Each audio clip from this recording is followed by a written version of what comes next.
হাতিবাগান আর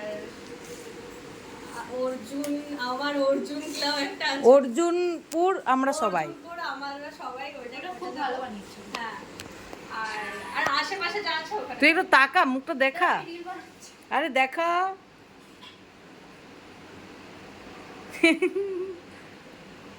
হাত কাঁপছে আমার। আমি সারাদিন বসে বসে বাড়িতে কাজই করি, তোরা সব ঘুরে চলে আয়। হ্যাঁ, তোমার পড়াটা আমরা করে নিচ্ছি। আমাকে একটু নিয়ে চল রি। তোমাকে নিয়ে যাবো বলেছিলাম তো, সকালে জিজ্ঞেস এত এক্সাইটমেন্টে কিন্তু খাওয়া দাওয়া করেনি কিছু, 12টা বাজছে। কিছু খাইনি সকাল থেকে আমরা। ওদের বিরাট এক্সাইটমেন্ট। কেমন হয়েছে দেখো কেমন লাগছে।